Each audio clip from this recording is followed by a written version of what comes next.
Welcome to Season 3 of Talk ADHD, Conversations Worth Having. This podcast is here to help you make sense of ADHD, using a combination of interviews with the leading voices in the field of ADHD, as well as commentary from Andrew and I on the topics that are being discussed around ADHD. We hope this podcast and its evidence-based approach is what you need to really make sense of ADHD for you. Andrew is an ADHD clinician and a neurodevelopmental expert, and I am a neurodivergent author, educator, mentor, and consultant.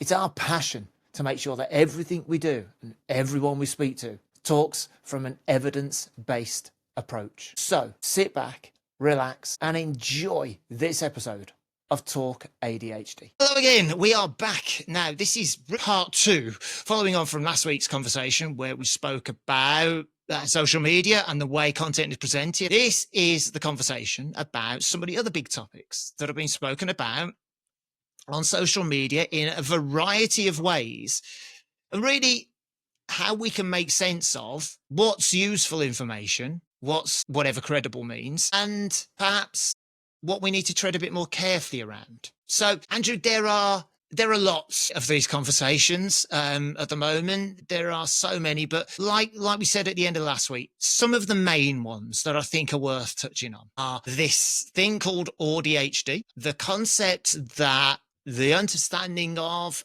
and the knowledge about how ADHD affects women is relatively new, is brand new, and that there's never been any research done into it.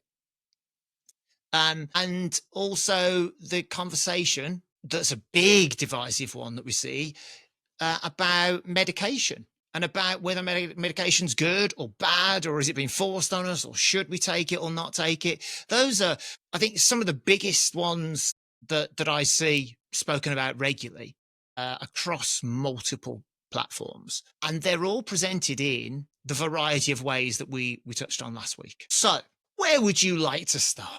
Let's start with medication, seeing as it's closest to my area of expertise. Okay, this could be quick. So, should we take medication? Yes or no? I'm joking. Right. How's it been presented in your eyes?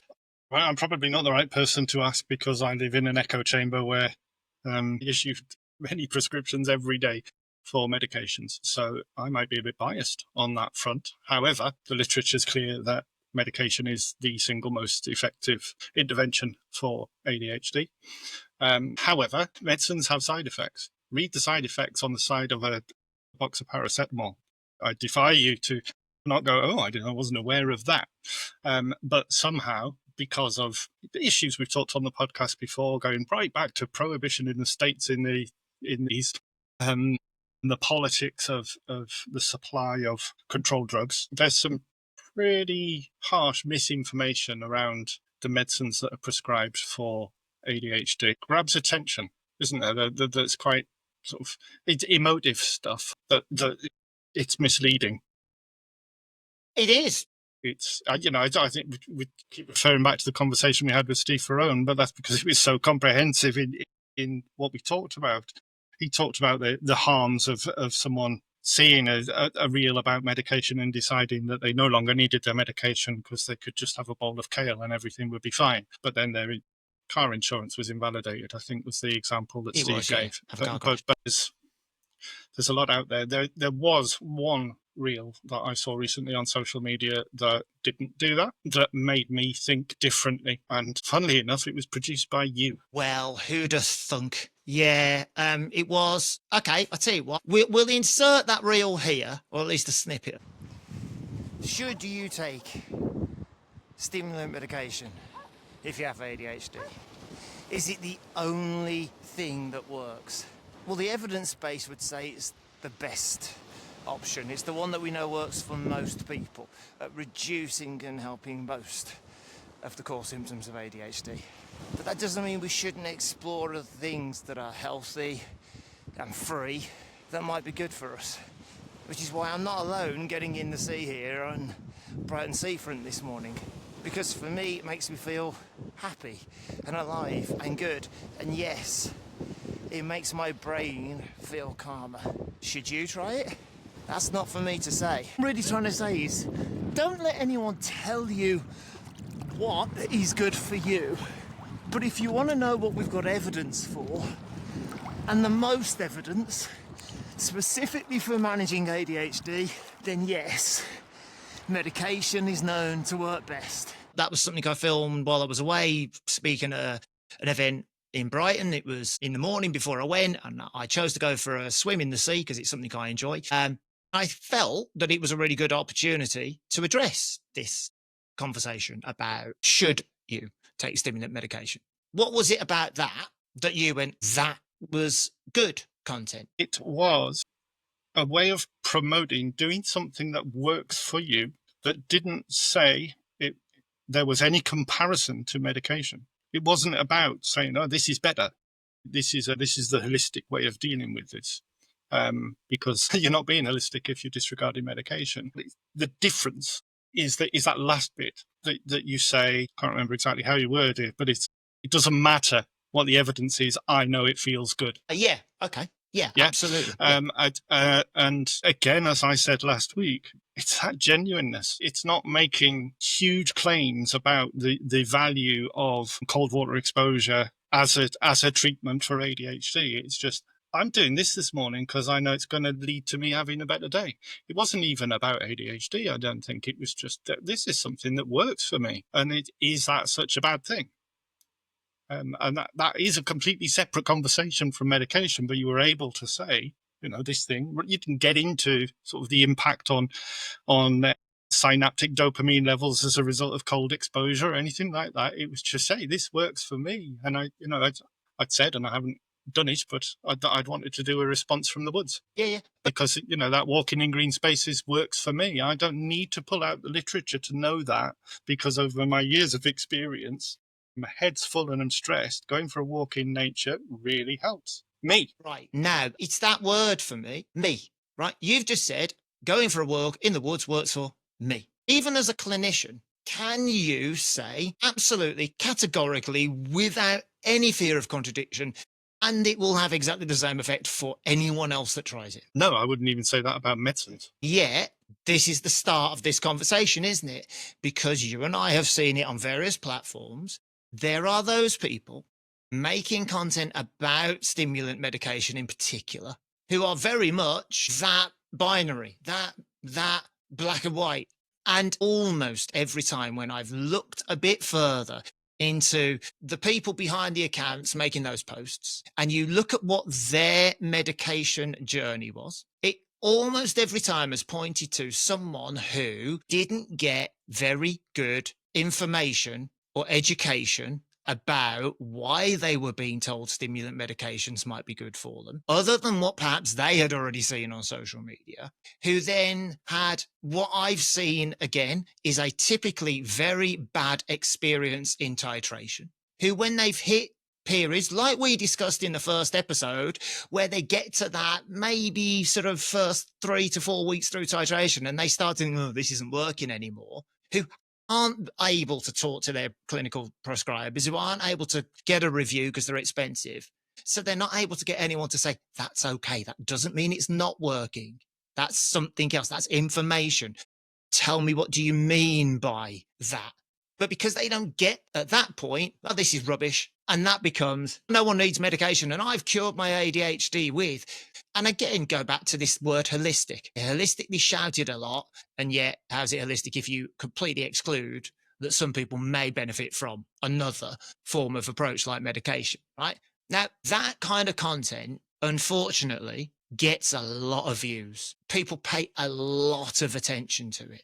And the same kind of content is the stuff that talks about how dangerous ADHD medications are for children. It's going to turn you into a zombie. There's a new conversation wrapped up in this I'm seeing a lot at the moment that we've discussed, which is, I don't want to take ADHD medication because somebody told me it will make me autistic or it will make me more autistic. Listen, if you're autistic already, all medication's going to do, if you haven't really noticed yet, is let you go, that's what my autism feels like when I haven't got the distraction of ADHD. It's not going to turn you autistic or make you more autistic, but I'm seeing this all the time. And because that content is being made. It leads to people forming very firm opinions that the people behind that content know better, know more, and the people on the other side, and I'm pointing at you here, the clinicians, the prescribers, who are apparently very much in the pocket of the drugs companies, right?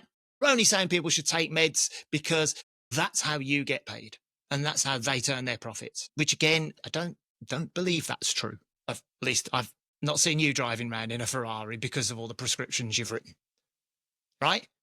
But I hear that so frequently, and that content grows many arms, many legs, many voices. And that is, I think, really quite worrying to me. Because then when the likes of you or I or other people talking from a balanced perspective and an evidence-based perspective try and share information that maybe counters that, we will be accused of, oh, you just want to push medication on everyone. No, I don't believe you do. In fact, I know you don't. I certainly don't because I can't. It's not about that. It's about saying there are multiple different approaches. Surely that's the very thing that multimodal means. Look at all the different approaches that are available, not just none of them. But it's the veracity of that content. I think that's interesting. Well, so it starts from a grain of truth. We could take one of those ideas, the idea that, and we can confidently say this, stimulant medications cause vasoconstriction. Blood vessels get tighter. The diameter of the blood vessels get tighter smaller as a result of the effect on the cells of the blood vessels. The whole system. That's what pushes the blood pressure up. So, you can say then medications lead to high blood pressure, but that's not true. They lead to increases in blood pressure as a result of vasoconstriction. But what is often the case in clinic is that people come with a relatively high blood pressure, take these drugs that are causing this vasoconstriction that you would think would take their blood pressure even higher, but their blood pressure comes down. Now, you're not going to get an attention-grabbing reel out of that, but life with ADHD is bloody stressful. And if you treat all of that adrenaline that's being kicked out, as we've talked about before, yeah, we're going to see the vasoconstriction, but the net effect is the blood pressure comes down because life just got that little bit easier because our brains are more efficient because of the effects of the drug, not the side effects. So we throw the baby out with the bathwater and say, well, I don't want that side effect because that might lead to a heart attack, I've heard. Well, actually, no, the literature shows that not taking ADHD medications is more likely to lead to a heart attack than taking them. And we can say that is evidenced. Yeah. But you don't get that on an attention-grabbing reel because the reality is that there is a biological effect of these stimulant medications that causes vasoconstriction and theoretically, therefore, blood pressure goes up. But that doesn't consider the whole picture about adrenaline secretion. That's just one example of how you can take one grain of truth and have it grow into a whole story of why you shouldn't do something, but it's not the whole story at all. But it's very, very seductive to think like that. To think, oh yeah, that makes so much sense because it's true. You can see that truth, that vasoconstriction, that's there, and it's a big long word, and it does happen as a result of these medicines. So if someone on YouTube is saying, and that will lead to, it's not a million miles away from logic to sort of follow that road, even though it's a misdirection because it's not holistic. It's not considering the whole picture. It's not. And you're right. I mean, for anyone listening and thinking, yeah, but what about some of the other things that we've already mentioned here about, does it make your autism worse? No, you often hear people have issues with appetite suppression or the amount of food they feel they consume changes. Yeah, okay, all of those things you could look at, like you say, Andrew, they're all based in truth somewhere along the line, but it's how they become spun. And it's when they become spun as incredibly negative, almost irreversible, and therefore you shouldn't take these medications because they're just trying to trick you into struggling even more. Again, no, that makes no sense. So if that's what we're hearing in medication, as we said at the start, it's not the only topic where that kind of a narrative and the way those kind of things are shared on social media is causing confusion. Now, I would suggest that the biggest conversation where this is happening, even bigger than medication, autism could coexist with ADHD or ADHD could coexist with autism. And just to go back to the stat that you just shared, you said on average 30% in each group will have the other. Is that right?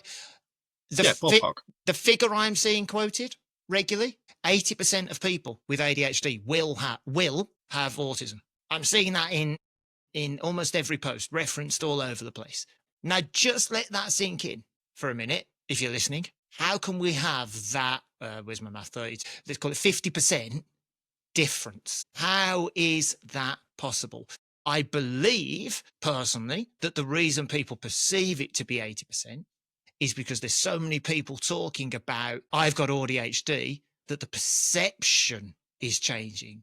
That, oh, well, I've got late life diagnosis of ADHD. I'm probably going to be diagnosed autistic as well because they have. No, not unless you get to the right skilled clinician who can work with you and identify whether that's the case. And I think that's the shift in the way it's presented as well. It's the shift in using statistics that I can't find any evidence for. It's the shift in using metrics that I cannot find in the literature anywhere as proof. And I think that's quite concerning to me, because not being a clinician, we'll go back to that again, not being an expert in that field, I think it undermines the professional community. It undermines the professionals to say, well, they're all wrong. And actually, that person with 1 million followers on Instagram with a late diagnosis of a couple of years, right, who's now positioned themselves as the world leading expert on AuDHD, knows more than everyone else. Make that make sense. Because I can't. But I think that's the nature of the social media conversation that we're trying to have, is opinions grow faster and become taken as fact faster than the evidence is shared and seen and understood. Hi, it's Matt. Sorry to butt in the middle of the episode. I just wanted to have a chat to you about the sponsors for Talk ADHD, which we don't have. In fact, we're never going to be sponsored. So that means that this is a passion project for Andrew and I, and we really rely on your support. So if you can take time to like, comment, and subscribe, it really helps this podcast grow organically. And that means it reaches more people, and more people get to hear the information that you know is helping you. So once again, thank you for listening or watching wherever you do, but please do like, comment, subscribe, and turn on the notification bell so never miss any information about our latest episode.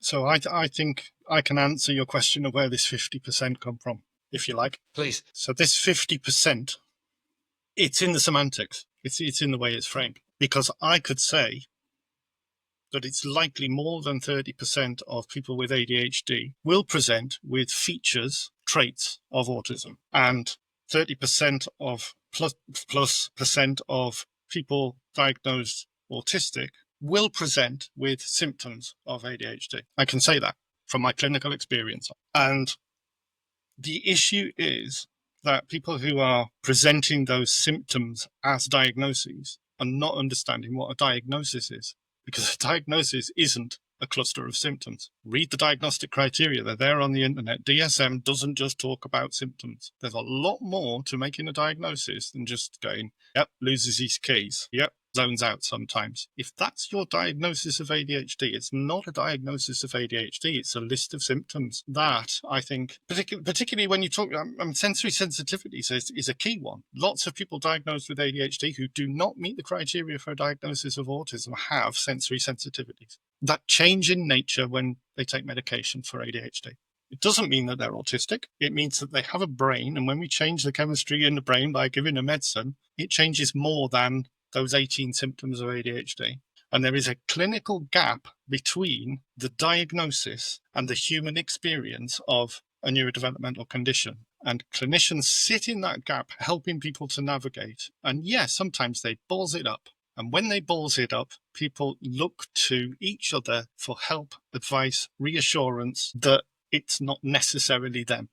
Now that leads into, I suppose, the next topic in a moment about the wider conversation about women and the evidence and the research and the experience, right? But just briefly to stick on this AuDHD to tie it up, I wonder whether it then comes down to the fact that what you have is the understanding to be able to explain that. You have the experience to be able to explain the difference between a diagnosis and an experience. However, the social media content, the presentation of what AuDHD is purely down to traits and experience, right? It is down to if you do this. And the danger is, you could type in AuDHD, like we did research in this episode, into YouTube, look at almost all of the content, and what you'll start to see is a few things fast. You'll start to see the same things said by different people in slightly different ways, because it's all cut and paste. So it's going to take you a long time to go back to find the first person that made the first video that made that first claim that may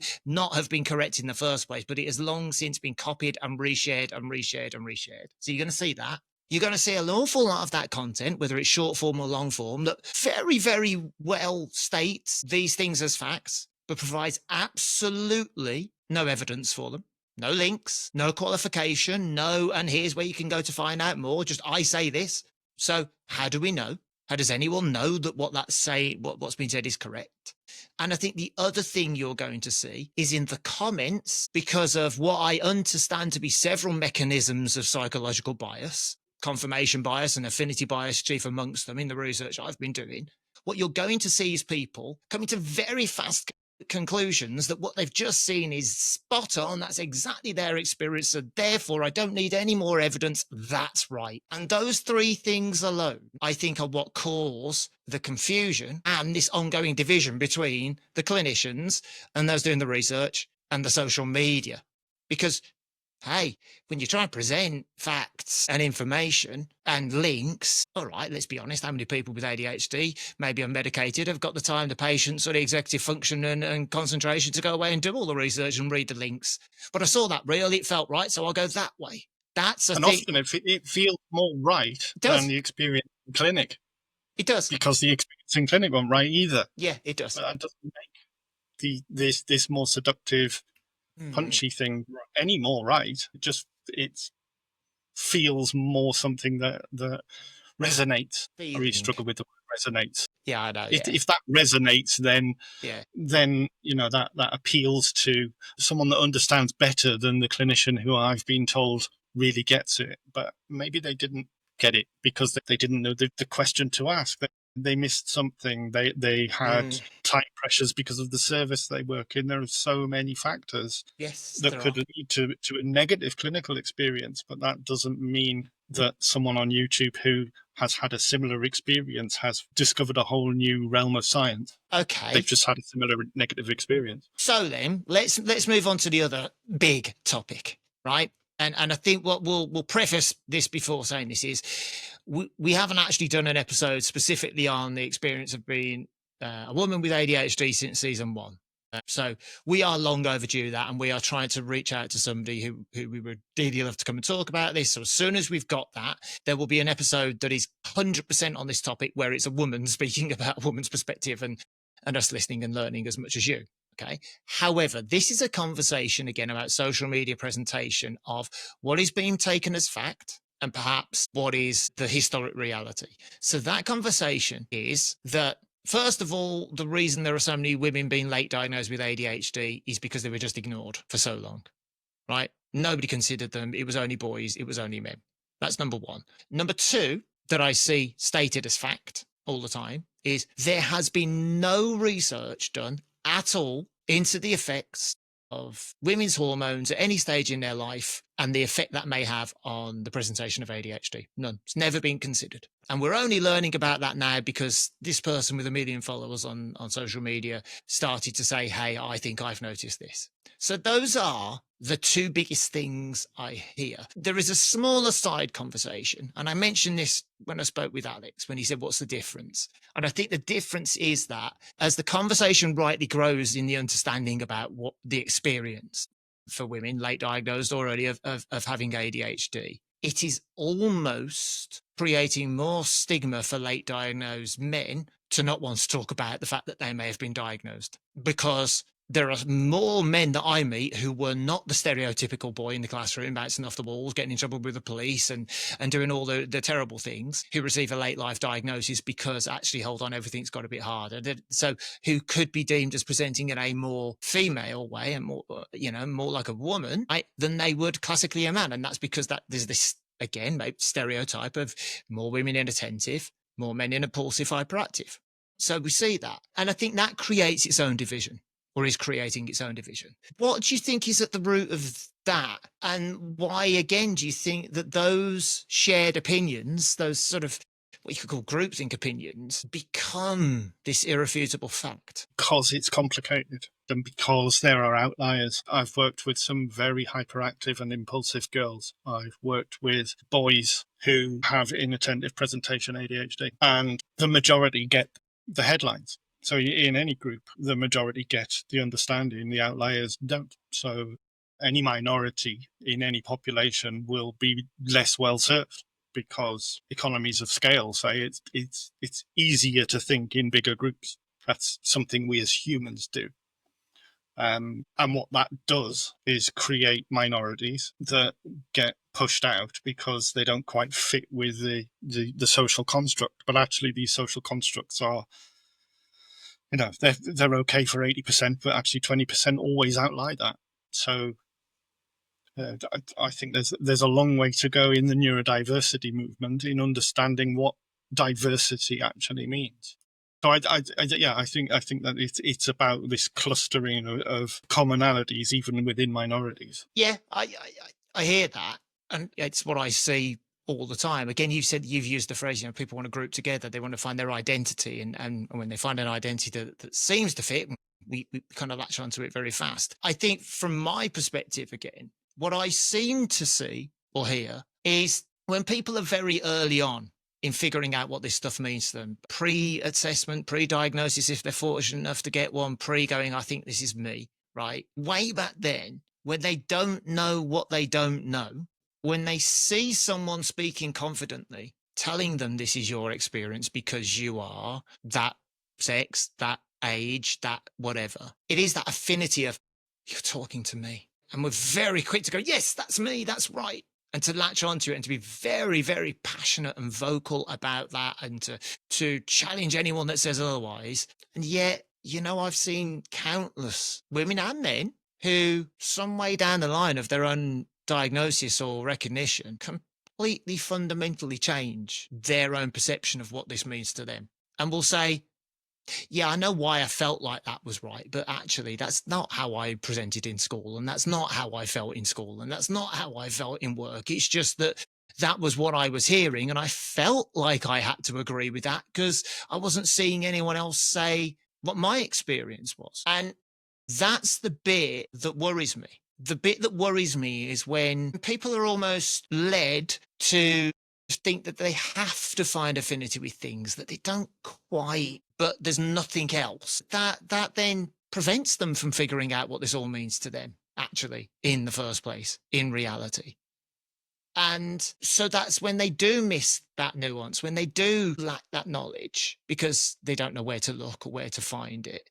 But it does lead to problems. And it does lead to division. I'm sure if I went out into my local area now and asked 100 people about ADHD and how it presents in men versus women, right? I would imagine at least 40%, if they'd heard anything, would give me a very stereotypical presentation of what they believe the male versus the female presentation of ADHD may be. That isn't everyone. And I would go as far as to say there are more that aren't on those stereotypical presentations than there are, but it's not as loud. That's something that worries me about the way social media presents this information. Yeah, because there's not 5 signs that you're AuDHD. And, there is there's a famous line in the autistic community: if you've met one person with autism, you've met one person with autism. And I think there's probably some value in that. Certainly, as a clinician, I've been seduced by the idea of this groupthink of AuDHD, and I can have a clinical approach to someone who presents with ADHD and autism that will work because they meet the criteria for those 2 conditions. And I've done it long enough to understand that doesn't work, because for every assumption you make, there is a feature of one of those diagnoses that means that what works for 80% of people won't work for that person. And it's only by understanding that one person and their response to ADHD medications and their relationship with social situations and helping them navigate that and being a bloody good clinician about it, that you get positive outcomes. So I think, yes, it's a valid identity to seek, AuDHD. I know we've gone back because we were talking about women. Maybe that's because we're men, and it's probably more valid that a woman talks about women. But yeah, it's a valid thing to say. Yeah, my ADHD is different because I also have autism. I don't think that's an invalid thing. My ADHD is different because of lots of things. My ADHD is different because of the education I had. My ADHD is different because of the foods I eat, or whether I go in the sea or not. There are so many different variables. So yes, as an identity, I think it's valid, but as a diagnosis, it's missing the point of the individuality of people. Everybody with AuDHD isn't the same. No, and so that is a great summary for each of the topics we've discussed and more in this conversation. The question I will ask as a follow-on is this: if the point to understanding, if the key to understanding what these things mean to us is to spend some time looking inwards and really understanding what our own experience of taking or not taking medication is, of having ADHD and autism is, of being a woman with ADHD is, or a man with ADHD is, right? If the key to that is knowing what it means to us, is the problem not that there isn't enough content, because by God, there's a lot of content. Is it that there's not enough quality content that helps people make sense of it rather than tells them what to make sense of it? I think that's a noble goal that it can't be achieved. I think the content that's missing is, and it's why we do what we do, is helping make sense of the validity and the place of each piece of content. So this conversation for me has been about, and it follows on from what we were saying last week about the place for information. That actually I'm not against AuDHD content being out there, but we have to balance that with wider understandings of the nuances of, that it is, AuDHD is not the answer. Whether or not medication is right is not the answer, because there is not one answer. There isn't for your ADHD or your autism any more than there is a hack for living with diabetes, or there is a hack for hypertension. It's human beings. We're complicated. We do things that we know are harmful to us. We've had a conversation about that this week. Even though we know they're harmful, being human is complex, and you can't reduce it to 4 letters or a diagnosis or a tribe.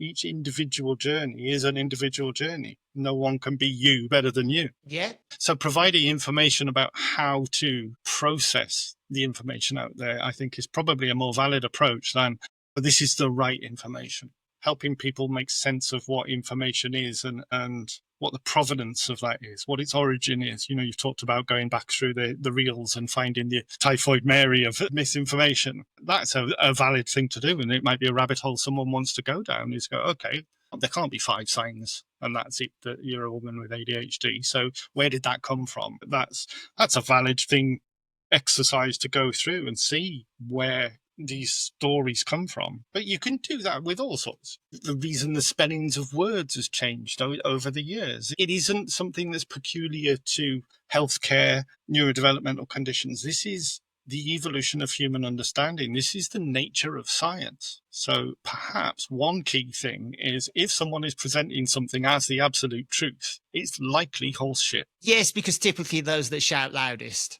right? I know. Yes, I hear that. I was just pondering something. You mentioned, and you're really challenged by this, that resonates with me. Now, just to close this off with this question, my understanding, I'm probably going to be proven wrong here, my understanding of the word resonance, right, is resonance is something that sort of projects out from a source, from a pinpoint, right? So my kind of reference point for resonant is, if something's resonant, it carries a sound wave, it carries a noise, right? So I think of sort of if I rang a church bell in Solihull, if I was stood next to the church bell and I rang it, what that would sound like versus what that sound would sound like when it resonated 5 miles away would be very different. Now, somebody 5 miles away might go, that's the church bell, but what they take from that sound and what they interpret from that sound would be very different to me stood next to it ringing it, right? And I wonder if when we get content that's shared and reshared and reshared and reshared and reshared, and then people see this new version, I resonate with that. That's part of the issue, is they're not resonating with the original concept. They're not resonating with the original facts, the original information. They're finding resonance or affinity with a diluted and potentially incorrectly presented version of that original source. Does that make sense? And if somebody's doing that, and then somebody kind of like I misquoted people last week. Let's use that as an example. I misquoted things when I was on ADHD Chatter. Yes. If people see a reel, go, well, I'll make that, I'll copy that, but then they misquote it and they get a little bit wrong. And then that happens again and again and again. And 18 months down the line, even his bedroom sees an 18 times misquoted reel and thinks, oh, I'll make that, right? Somebody else sees that and goes, Steve's so clever. That's a brilliant reel. That's me. There's the harm. There's the risk, isn't it? Because 18 reels ago or more, there was probably a really valid point being made. There may have been somebody that had done their homework. But now what we've got is a version of a version of a version of a version that's missing the mark. And other people go, that's me. That's where I think we have work to do within social media. So I'd like to respond to that and go right back to your bell and talk about resonance. So resonance is in sound waves is that it's sort of in a compatible frequency. So the waveform is the same. The bell that you hear 5 miles away, that sound wave is resonant with the bell noise that was made in Solihull. But that sound wave that's traveled 5 miles has been through 5 miles of atmosphere and had creative and destructive interference from the moo of a cow or the wave of a tree. And that is my difficulty with, I resonate with that, because yes, you do resonate, as you've just described, with the original sentiment, but often what resonates is the interference of the cow mooing or the tree. And that I struggle with in terms of resonance, because it's not as straightforward as, there's the bell. Because it does sound different 5 miles away because of everything that's happened between the church and where you're standing 5 miles away. There is a risk of that resonance being with the environment the sound waves has travelled through rather than the sound of the bell. So it's those whispers and how they evolve, as you say, into Steve's bedroom 19 iterations later of the reel. Yeah. And before you know it, someone's saying, I resonate with that bell, when actually they're resonating with the impact of a mooing cow on a bell 15 years ago. To close this off then, I would like to say to everyone that watches or listens to this, there's two things, and I think I definitely speak for me, and I speak for Andrew again. I've said this before, I don't think I know everything. I would never claim to know everything. I would never claim to have all the answers. What I will do, and I will continue to do, is if I see the content that looks like the 19th iteration of a very, very sort of interfered with sound wave, I will question it. I will say, but could you provide me the source or a link or the evidence? Now, I will always say to people who say, well, how do I know? If you can't find at least 3 other sources in literature, go on PubMed Google or Scholar. Google Scholar, yes, right? Go on something like that. If you can't put a search in that sort of links to what you've seen, and you cannot find at least 2, if not 3 sources that correlate to, or better still confirm what you originally saw, it's likely that what you originally saw isn't correct, right? It's likely that that's a misinterpretation. What you might find is where they've got that misinterpretation from, but it leads you to some better understanding so that you go, right, so what they meant was, that's great. I would urge anyone to do that. If you are really invested in making sense of what these things mean to you, do your homework is the phrase. It's okay to see something that sparks that interest. It's okay to see a reel, 19 iterations down the line or not, that makes you go, never thought of it like that, but please go away and verify it. Don't just accept that it's fact, because that's where we get confusion. And don't verify it against reel 5, 7, and 9 of the iterations. It's go away and look somewhere completely different. Yeah. Try and find something that argues completely against it. Often you won't find the statement, but you might find something that describes something close to it. As you say, Matt, any further questions and looking into it more by asking more sources that then makes the original interference of the cow actually worth something. And that is where these reels do have a place. You know, these ADHD chatters have been irritating me lately with "do you agree" reels. And often I don't, Alex. I don't. But I know that you're asking me not to because you're trying to hook me into asking this question. No, why don't I agree with that? Often it's not about, Alex isn't seeking my agreement. He's asking me to think whether I agree or not. I get that. Maybe others don't. Others will say, "Do you agree?" As, "Do you agree with me because I'm right?" And I don't think Alex is saying that he's right. He's saying, think about this. No, I'm sure Alice wouldn't mind me saying this, but I've spoke to him about this. Anyone that perceives that, I'm talking about Alex Partridge here, anyone that perceives that Alex thinks of himself, and it's that word again, as an expert on the subject of ADHD, anyone that thinks Alex is positioning himself as knowing more than or as much as the people that he's had on his podcast, me excluded, anyone that thinks that, you are wrong. What he's very, very good at and very aware of, he has created for himself access to hear lots of information, and lots of information that could be true, it could be opinion, but he's been able to do that for the past 2 years. And what he's trying to do is share snippets of that. And as you say, Andrew, when he says, "Do you agree?" It's, do you though? Go away and find out, right? So yeah, I agree with you. I think that's where he's a very smart sort of craftsman and smart person who uses social media well, and naturally he would. But it's a very different proposition, I think, when he's doing it to some other content creators who, when challenged about the things they say, have no response, or refuse to engage. If you challenge Alex, and I have, he'll engage. So it's that difference between, if you make something and you're not willing to respond to it, that might say something else. If you make something and you're willing to answer or respond when somebody says, "but," that's great. What you've done is made that person think. That is the power of good social media content. I would like to think this falls into that bracket, but I think that's the power of good social media content. It makes people think, it makes people question, and it helps them learn the stuff that they need to know to figure out what this thing called ADHD or autism means to them. But the risk, Matt, is that people don't think in response to that. So I would encourage our audience to be people who think about it. And if someone says, "Do you agree?" and you don't, think about why, so that you're making sense for yourself about your response to the social media. And then it doesn't just become a frustration that someone is putting something out that is incorrect. It reinforces why what you think is what you think, and helps. And I think that's what you do well, Matt, is if you hit something like that irritates, you will go and read probably too much about it and become an expert without intending to be, because that's how you approach stuff. And that's a feature of your neurodivergence and you using your strengths. So, that's our audience. We are good at going down rabbit holes and exploring stories and making sense of the bigger picture, because we've had to all our bloody lives.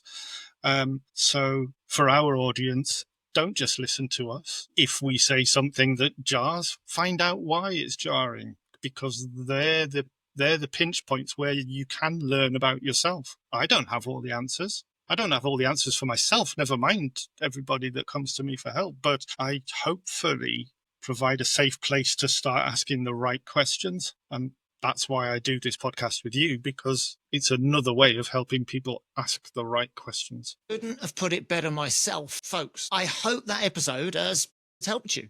As Andrew said, find tools for you to make sense for yourself. And you can help us know if that's what that's done by leaving a comment. It really does help if you leave comments, if you share this episode, if you share any reels we put out, if you subscribe. It helps us reach more people. And we'd ask you to do that if you find what we have to say and the way we say it useful. But for now, we will see you again very soon for another episode of Talk ADHD. And please do keep finding out what all this means for yourself, because it is really important.